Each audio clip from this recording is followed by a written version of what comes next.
السلام علیکم ورحمۃ اللہ وبرکاتہ۔ محترم بھائیوں، بزرگوں، دوستوں، یہ ہمارا اصلاح معاشرہ کا 330واں سبق ہے۔ محترم بزرگوں،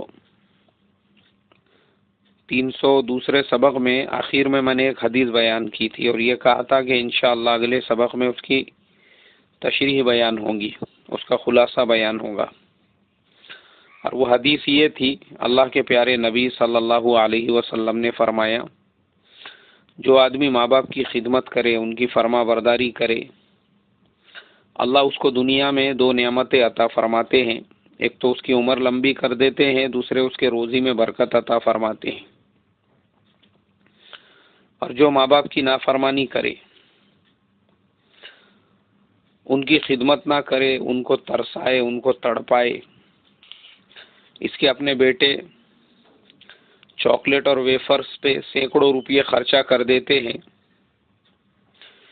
اس کی اپنی بیٹیاں، اپنے بیٹے موبائل ریچارج اور گاڑیوں کے پیٹرول پہ ہزار اور 500 روپے خرچ کر دیتے ہیں، اس کے بچے کالج جاتے وقت میں 200 اور 500 روپے جیب خرچہ لے کر جاتے ہیں، لیکن اس کے والد کے لیے اس کے پاس اگر 50 روپے نہیں ہیں، وہ بیچارے دواؤں کے لیے ترس رہے ہیں، ان کا کوئی پرسان حال نہیں ہے، تو اللہ کے نبی نے فرمایا ایسے نافرمانوں کے لیے کہ اللہ ان کی ایک تو عمر کم کر دیتے ہیں اور دوسرے ان کے روزی سے برکت کو اٹھا لیتے ہیں۔ محترم بزرگوں، یہ دونوں چیزیں آج کے زمانے میں پریکٹیکل میں آپ کو بتاتا ہوں۔ میں آپ کو کچھ پرانے قصے کہانیاں نہیں سناؤں گا۔ آج ہمارے زمانے میں جن لوگوں نے ماں باپ کی خدمت کی، اللہ نے ان کو عمر بھی کیسے لمبی دی اور روزی بھی کیسے برکت والی دی، اور جو نافرمان ہیں آج وہ کیسے پریشان حال ہے اور کیسے تڑپ رہے ہیں اور ترس رہے ہیں، میں بتاتا ہوں آپ کو۔ محترم بزرگوں، آج ہمارے زمانے میں سب سے زیادہ ماں باپ پریشان ہیں۔ یہ ماں باپ اپنے زندگی بھر کی پونجی اپنے بچوں کو سنوارنے کے لیے لگا دیتے ہیں، اور ان ماں باپ کے لیے 5 7 بچوں کو پالنا مشکل نہیں ہوتا ہے، لیکن وہی 7 اور 8 بچے جو ہے 2 ماں باپ کو نہیں پال سکتے، ان کو سنبھال سکتے ہیں۔ یہاں تک کہ کچھ نافرمان اور نااہل تو ایسے بھی ہے کہ ان کے گھروں میں اپنے کتوں کو رکھنے کے لیے جگہ ہے، مگر اپنے ماں باپ کو رکھنے کے لیے ان کے گھر میں جگہ نہیں ہے۔ ان کے گھر میں کئی کمرے خالی پڑے ہوئے ہیں، اس کے باوجود ماں باپ کے لیے گنجائش نہیں ہے۔ اس لیے میرے محترم بزرگوں، آج ہمارے زمانے میں اللہ نے یہ بیماریوں کو عام کیا۔ پہلے زمانے میں نہ اتنے لوگ بلڈ پریشر کے بیمار ہوتے تھے، نہ پہلے زمانے میں اتنے لوگوں کو شوگر کی اور ہائپر ٹینشن کی بیماری ہوتی تھی، نہ پہلے زمانے میں کمانے کے باوجود لوگ پریشان رہتے تھے، کم کماتے تھے لیکن سکون کی زندگی گزارتے تھے۔ آج لاکھوں کما رہے ہیں، اس کے باوجود پیٹھ کے پیچھے اس کو دینا ہے، اس سے لینا ہے، اس کا قرضہ ہے، یہ پریشانی، وہ مصیبت لگی ہوئی ہے۔ اور جو ماں باپ کے نافرمان ہیں، ان کے زندگیوں میں آپ کو کبھی بھی سکون نہیں ملے گا، وہ پریشان ہی ملیں گے اور ہمیشہ آپ کو ٹینشن میں ملیں گے۔ لیکن جو فرما برداری کرنے والے ہیں، آج بھی ہے ایسے بہت سارے بچے جو ماں باپ کے اتنے فرما بردار ہیں کہ اللہ تبارک و تعالیٰ نے ماں باپ کے فرما برداری کی برکت سے روزی کے دروازے ان کے لیے کھول دیے ہیں۔ ایک گاؤں میں میری جماعت چل رہی تھی، دیہات کے اندر پیدل جماعت تھی۔ اب جمعہ کا دن آیا تو میں مشورے سے انہوں نے میری بات طے کی ہے، میں بات کرنے کے لیے کھڑا ہوا۔ بیان کے درمیان میں نے دیکھا ایک چاچا کو 2-3 جن مل کے مسجد میں لے کر آ رہے ہیں، ایک دم بزرگ آدمی۔ ان کو لا کے مسجد کے ایک کونے میں بٹھایا گیا، خطبہ نماز سب ہو گئی۔ اب جو ساتھی لے کر آئے تھے وہ ہمارے تعلیم وغیرہ میں بھی آیا کرتے تھے، ان کی عمر تقریباً 50 سال سے اوپر ہوں گی۔ وہ جو ساتھی تھے وہ آئے ایک دن تعلیم میں نے ان سے پوچھا، میں بولا بھائی وہ آپ کے والد صاحب تھے بزرگ آدمی جو آپ 2-3 جن ان کو لے کر آ رہے تھے؟ بولے نہیں مولانا صاحب، وہ ہمارے دادا ہے۔ میں بولا ماشاء اللہ آپ کے دادا؟ بولے ہاں تقریباً 150 سال سے اوپر عمر ہے ان کی۔ میں بولا اچھا؟ بولے جی، دراصل مسئلہ یہ ہے ہمارے دادا سے ہم تمام کو بے انتہا محبت ہے، ان کے ٹوٹل پوترے پڑ پوترے ملا کے 70-80 پوترے نواسوں کا کنبہ ہے، اور الحمدللہ اللہ تبارک و تعالیٰ نے ان کی اولاد میں بھی برکت دی، ان کی عمر میں بھی برکت دی اور روزی میں بھی برکت دی۔ میں نے کہا اس کی وجہ؟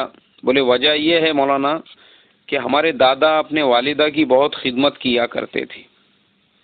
حج کے لیے گئے وہ زمانے میں جب لوگ پیدل جایا کرتے تھے یا پانی کے جہاز سے، تو ہمارے دادا نے اپنی والدہ کو پیٹھ پہ بٹھا کر بیت اللہ کا طواف کرایا، صفا مروہ کی سعی کرائی، وہاں کے پورے ارکان پورے کرائی۔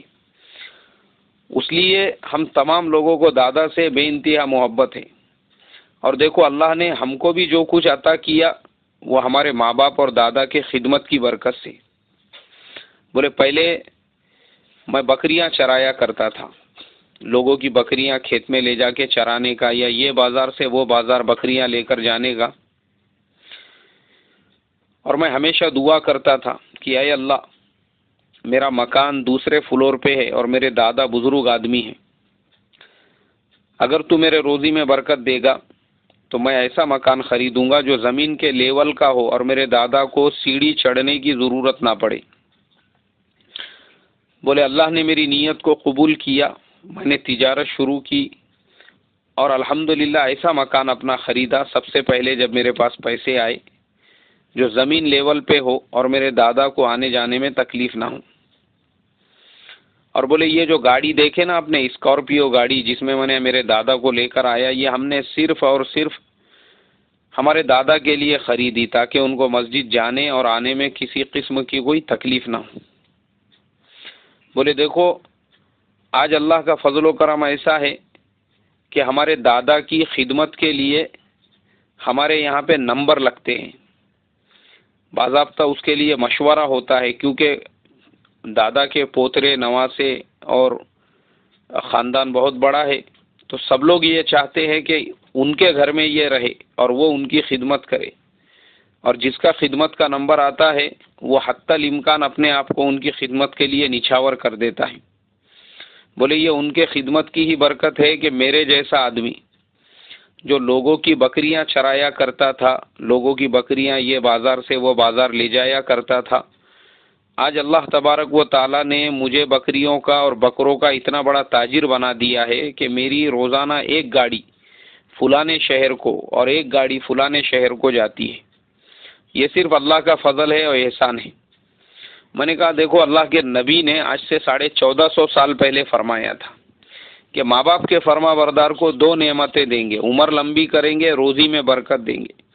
تمہارے دادا کو دونوں چیزیں اللہ نے دی، ان کی عمر بھی بڑی کی اور تم لوگوں کی روزیوں میں برکت دی ان کے خدمت کی وجہ سے۔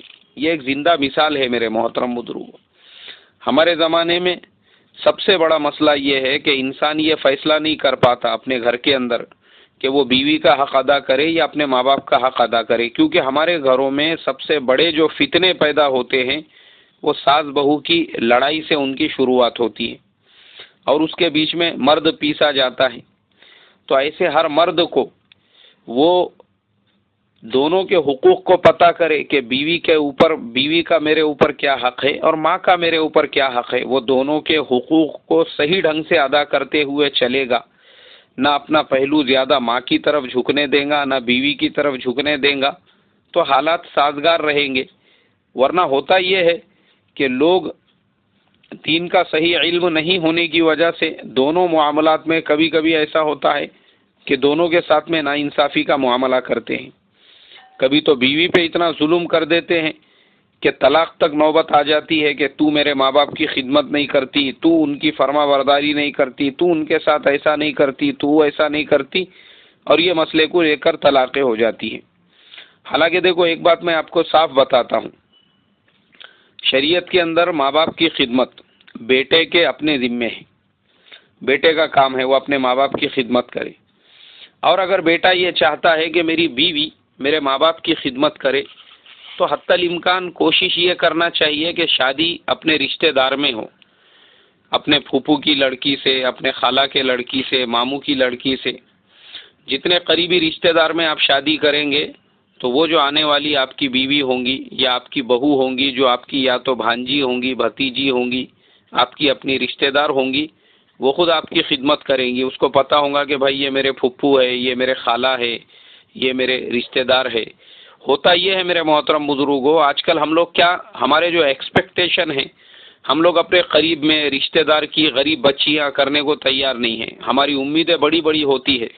ارے بولے بھائی کی بیٹی کیوں کرنے کا، کیا ہے اس کے پاس؟ ارے بولے بہن کی بیٹی کیوں کرنے کا، کیا ہے ان کے پاس؟ اپنے نظروں کے سامنے کے ہے یہ. ارے بولے وہ فلانے کی بیٹی کیوں کرنے کا، اپنے محلے کی ہے یا رشتہ دار کی ہے.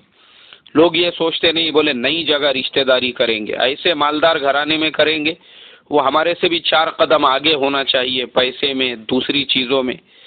اور خود ہماری جو گھر کی بڑی بوڑھی عورتیں ہیں، ان کو خود اگر شوہر یہ کہے کہ بھائی میرے بہن کی بیٹی کریں گے تو وہ پسند نہیں ہوتی. ان کو لگتا کہ میرے ننند کی بیٹی میرے گھر میں کیوں آ رہی ہے، اور پہلے سے ہی اس کے دل میں کینہ کپٹ بھرا ہوا ہوتا ہے اپنے ننند کے بیٹی کے لیے کہ میرے گھر میں وہ آ رہی ہے، تو وہ پہلے سے ہی اس کو ٹارگٹ بنانا شروع کر دیتی ہے. تو یہ آپس کی جو رشتہ دار کی لڑائیاں ہیں رشتہ داروں میں ہی، اس سے بھی بڑے بڑے فتنے پیدا ہوتے ہیں. تو آپ خود اگر اپنے گھر میں امن و امان چاہتے ہیں، سکون و اطمینان چاہتے ہیں، اور اپنے گھر کو جنت کا نمونہ بنانا چاہتے ہیں، تو بیوی کے حقوق اس کے اعتبار سے ادا کیے جائے، ماں باپ کے حقوق ان کے اعتبار سے ادا کیے جائے، دونوں کے حقوق کو سنبھال کے لیا جائے. اللہ تبارک و تعالی ہم تمام کو اپنے علماء سے، اپنے مفتیوں سے، اپنے بڑوں سے مشورہ کر کے کہ بھائی میرے اوپر بیوی کا کیا حق ہے، ماں باپ کا کیا حق ہے، یہ پوچھ کر عمل کرنے والا بنائے، اور دونوں کے حقوق برابر ادا کرنے کی توفیق عطا فرمائے. السلام علیکم ورحمۃ اللہ وبرکاتہ.